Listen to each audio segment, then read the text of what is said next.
major reconstruction work this week, trying to make 4 doors out of 3. Here's a few quick snaps of the door that's going under the stairs with the angle at the top. This order's starting to take shape. Next we need to make a door that goes directly above this one, so it's only small, it's going directly above it, so all the rail widths and board widths are going to match exactly. It's going to be really small, as you can see there, and what we have to make it out of to save the customer money than buying a door just to make such a small door is we're going to use the offcuts of the 2 previous doors on the order, which is there and there. It involves quite a bit of work because we need to get 72mm boards.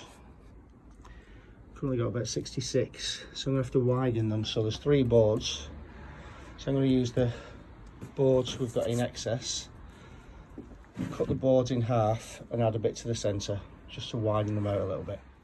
Here we can see all the offcuts that are taking shape to make the small door. Slowly cutting them down, popping them together, and you should see a result soon. There, ready to go. And you have to use your imagination here a little bit. This is the width of the board, 66mm. You actually need to be 72.5 roughly millimeters. So I've had to split the boards in half. I'll be doing that one later. And I've machined some of these. There's quite a few to choose from. The better quality ones and the ones with the matching grain. So you know we can switch and change them around, see which one fits best, looks best, so that they're less obvious. And then we're going to glue and clamp them up, so there won't be these gaps there. Once they're clamped up tight, you know, you can see there the gaps disappear. We can put some filler in there anyway. So there's 3 boards to go in the centre of the rails, and we'll see what it looks like when it's finished. Here are the boards. Clamp the middle one up first, it's the easiest.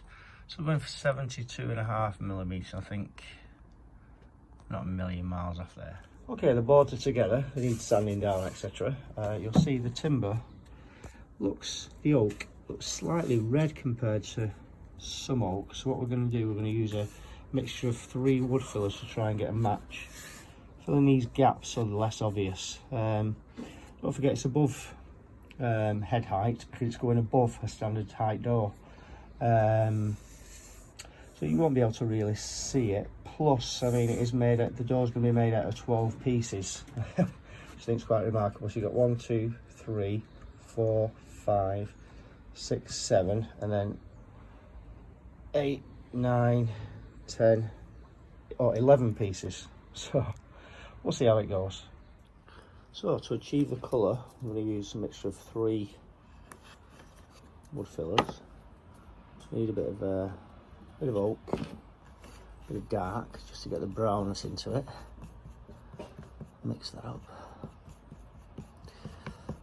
And then finally we need a bit of redness into it. So it's a little bit hard, but try and get a bit of redness into the colour. Just a hint of red, I think that's quite good.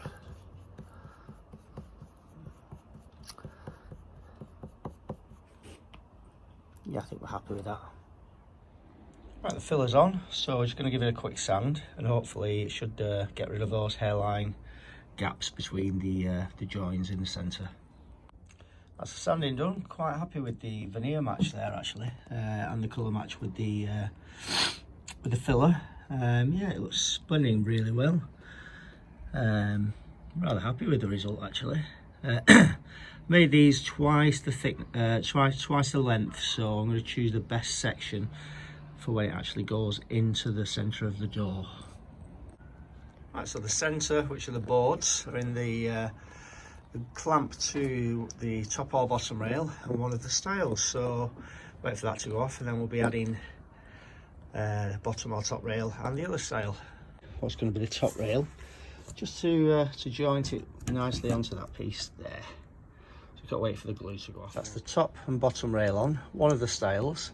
It just needs trimming back there straight, and then the last stile going on it, and that's completed once it's sanded and filled. So it's all together, just needs to wait for the glue to go off. Bit of filler, bit of sanding, and we're done. Small door taking shape, still needs the glue to go off, filling and sanding, and then we'll pop it against the door it's going on top of just to check all the rails and styles run through. There's a close-up of the 3-colour mix to get the right shade of wood filler.